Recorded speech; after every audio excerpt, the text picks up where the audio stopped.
A big divorce check. Roseanne heard a knock on the door and felt tempted not to open it.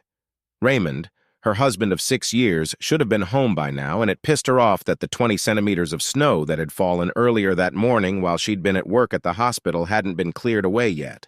The clouds had cleared, the north wind had picked up, and the temperature had dropped rock bottom. She'd be damned if she'd shovel the driveway herself. Seeing the aforementioned snow, she called her husband in advance to see when he'd be home, but couldn't get through. Well, that's clear.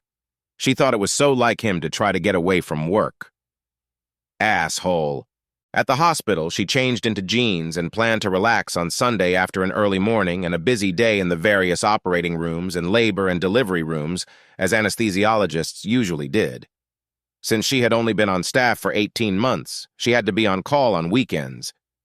She heard the knock again and went to open the door, concerned that Raymond was still gone. She looked through the peephole and saw Dell standing next to an unfamiliar man in uniform. Dell, also known as Randall, was a detective sergeant with the sheriff's office a few counties north of Minneapolis, where he and Raymond had grown up. She and her husband were expected to go ice fishing this weekend. Dell was the biggest redneck she'd ever met. She couldn't believe that she and her husband were best friends, and it always pissed her off when they met. Raymond had only gotten back into ice fishing this winter. She knew he'd done it as a teenager, but she couldn't understand why he was so eager to freeze his ass off again. Maybe it had something to do with his recent illness, maybe not. Damn it, Dell. What the hell do you want? I thought my worthless husband was with your sorry ass. Dell wasn't surprised at that greeting. They'd never gotten along, especially in the last 2 years after she'd been caught cheating on Ray. This isn't a social visit, Rosie. It's damn cold in here. Can we come in? I told you I'm Rosanna. I don't like it when even Raymond calls me Rosie, so no, I'm not letting you in. It'll give you an incentive to get this over with quickly. Dell sighed loudly. Damn you, Roseanne. But okay. This is Officer Tyler Perkins of the State Patrol. He has some official business to discuss with you. Roseanne raised her eyes to the giant officer. She wondered where they always find these huge men to be officers. With his hat on, he looked over 2 meters tall, though he was probably just under 2. Mrs. Franklin, I am very sorry to inform you that your husband and his car fell through the ice this morning. The part of the lake where he fell is over 45 meters deep, and the ice in that area is not considered stable enough to use large rescue equipment.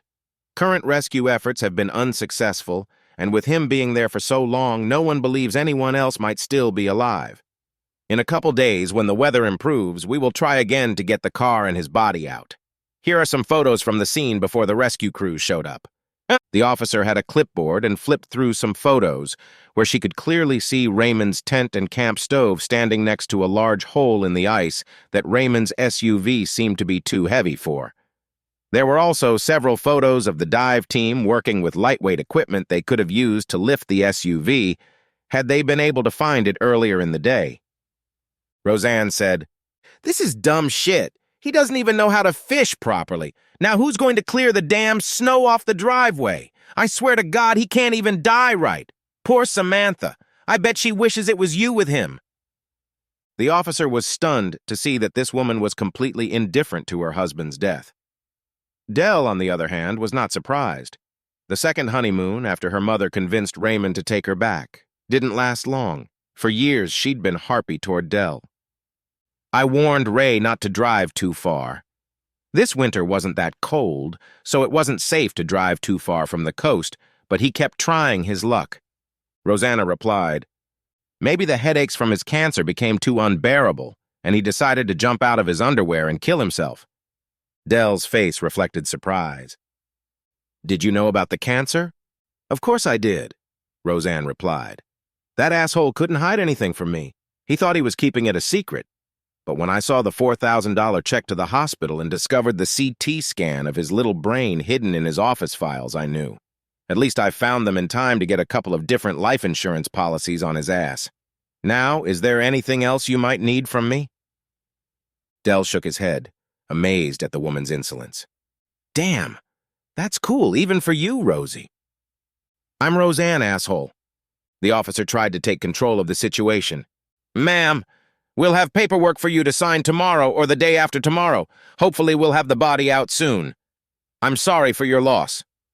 Don't worry about that. Let me know when they fish his ass out, and I'll dictate the name of a funeral home to clean him up and roast him. You got it? Fish his ass out. Clean it and fry it. She looked at them, but they didn't laugh. Oh, calm down. He wasn't a saint either.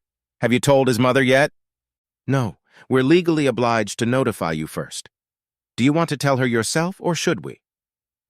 We're not on the best of terms, said Rosanna, so it's better if you do it. If you don't need anything else, I have things to do. For instance, I need to get warm. Excuse me. Both men stood with their mouths open as she closed the door in front of them. As they turned to leave, they heard through the door, "Cool, damn it! I told you she was just a fool," Dell said. "Karma has a way of catching up with people like her," Ty replied. Dell smiled and said, "I hope so." Both men headed for the large Ford parked in front of a neighbor's house to head back to their county. Rosanna, wasting no time, called her lover. "Hey, Clint, I'm free tonight. If you think you can pick yourself up again, tell your wife that the hospital called and asked you to come back."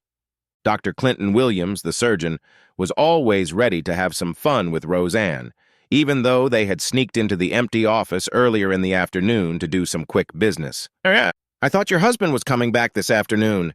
How are you going to sneak out? You're never going to believe this. The state police just showed up and told me that the stupid shit fell through the ice this morning and drowned. I'm free of him forever. I'm taking a sick day tomorrow morning. Let's go celebrate." "Your husband just died, and you want to go out and celebrate?" "Damn right I do. You know I couldn't stand him. You're giving up on making love to me?" Clint hesitated, had been, but Roseanne was pretty damn good, especially compared to his conservative wife, so he wasn't about to give her the chance to replace him with someone else. If what she'd just said was true, he'd probably be sleeping with her a lot more often in the very near future. "What time do you want me to pick you up?" "That's my man. As soon as possible. And plan on spending the night, and I'll make it worth your while." "To make it worth your while," he replied. "I'll find a way. I'll be at your place in an hour." It was a wild night for the two of them. Roseanne had never allowed Clint to be affectionate in public because she didn't want to risk the possibility that her husband or one of Dell's goons might take a picture of her in a compromising situation. But today was different. No more husband, no more secrecy, no more reluctance to grind and drain Clint on the dance floor. "Remind me again why you stayed with your husband when you hated him so much." "I told you, $3 million. My Catholic and conniving mother was ashamed of him when he caught me cheating and convinced him he was too good a man to let him go back to the ocean. She then convinced him to give me another chance by changing the terms of the prenup to prove he was completely serious. At that point, I had no hatred for him. The original prenup excluded everything I brought into the marriage, such as our house, and anything I could get from my parents from sharing. After the divorce, things changed. If I divorced him for any reason, he would get half of everything.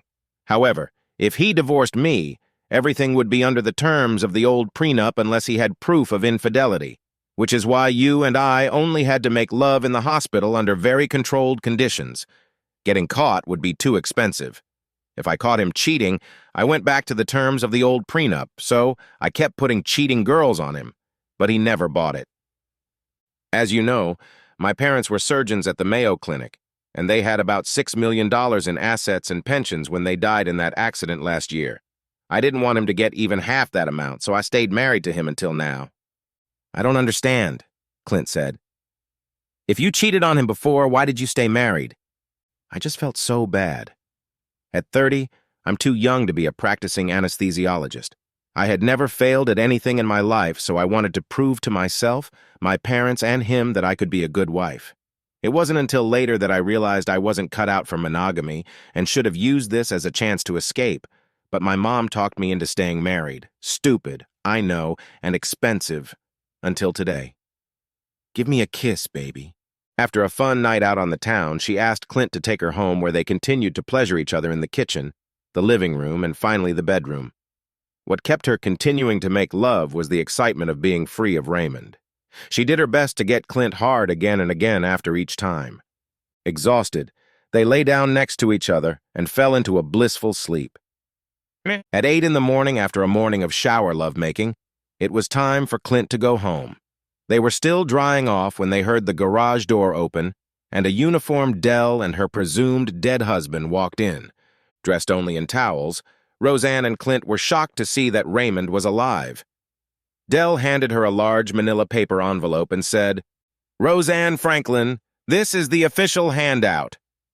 "Oh, and by the way, Dr. Cletus," Ray said, deliberately mispronouncing his name, "you should probably go home. I suspect that any minute now your wife should be receiving her own envelope with pictures and a video of your performance last night." Putting modesty to hell, Clint threw on his clothes and dashed out the door, hoping to clear up at least one thing before his wife got any compromising information. What he didn't realize was that it was already too late. A wide, shit-eating grin froze on Raymond's face as he saw his wife's expression change from stunned to furious. "Oh, hell no, Dell. I'll sue you and the sheriff and the state patrol if I have to. You and Officer Perkins told me he was dead. That gets me off the hook." "Who exactly told you he was dead? Do you have proof? Ray and I watched sports at my house all weekend. It was too cold to fish. Samantha wasn't too happy with us. I'll let you in on a little secret, Rosie. I haven't been ice fishing since I was a kid. I love fishing, but not when it's cold. I'll get the phone records. I'm sure there are cell phone records from cell towers around here. I'll get the patrol car records and get Officer Perkins to testify under oath." "Good luck to you, Rosie," Ray said. "I'll see you in court." He and Dell turned to walk out, grinning like idiots. Roseanne almost screamed, "No, no, no, that's not going to go away. It was false information. I didn't do anything wrong." Ray and Dell kept walking and laughing. Roseanne collapsed on the bed, unable to believe that the two idiots had outsmarted her. Back at Ray's SUV, which obviously hadn't fallen through the ice, Dell asked, "Wouldn't you like to stay and watch her face when she finds out there's no Officer Perkins on the state patrol? She never got a good look at his car and apparently failed to realize that his uniform was a very believable masquerade costume." "Nah, I don't need to stick around for that. The cameras inside the house are still working. I'll see and hear everything later. Besides, I need to go and thank Ty for the performance he put on. He must be a good actor. Also, Samantha came up with a great idea about faking the CT scan that made Rosie think I had cancer. Ty had the pleasure of doing it. Besides, considering you paid the deductible on his insurance to help his daughter get her eye surgery, he felt obligated to you. That's what inspired Samantha's idea to make that payment look like you were getting tested for cancer. I just made the payment in advance. Ty's too nice a guy to worry about that. Didn't you say he passed the deputy exam?" "Yes, he did.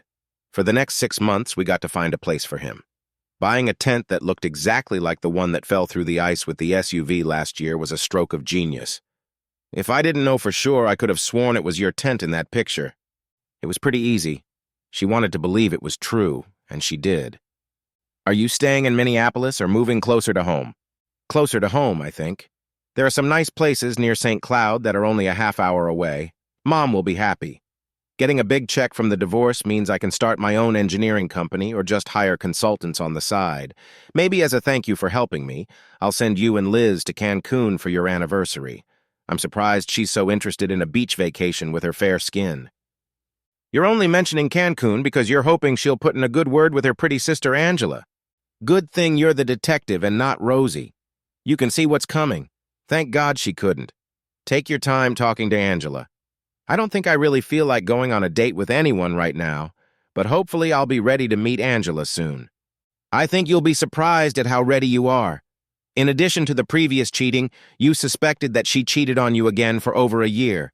I doubt you have that much love left in your heart for Rosie." "That's true, mostly sadness, but that doesn't mean I'm ready for someone else."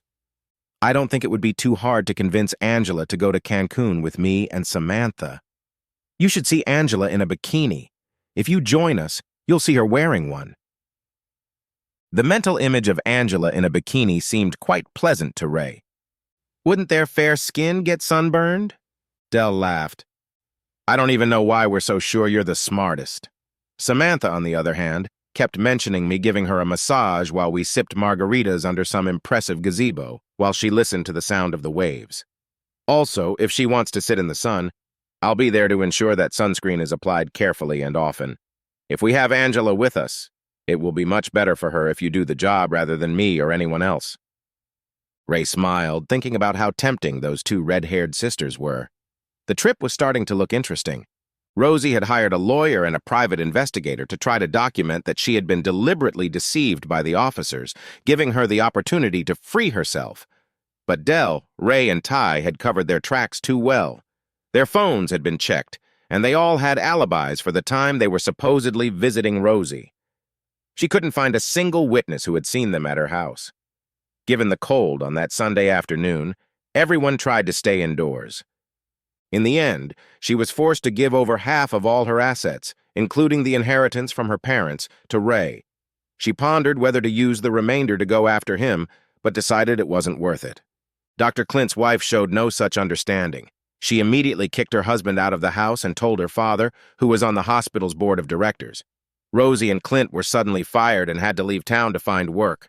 As for Ray and Dell, Cancun was gorgeous, and they really enjoyed Samantha and Angela getting regular massages and, when necessary, protecting themselves with lots of carefully applied sunscreen. They even managed to spend one day deep sea fishing. That day, what they caught was fun, but the best catch of the day was watching Samantha and Angela sunbathe topless on the spacious deck of the boat. Now that was the best kind of fishing. The end!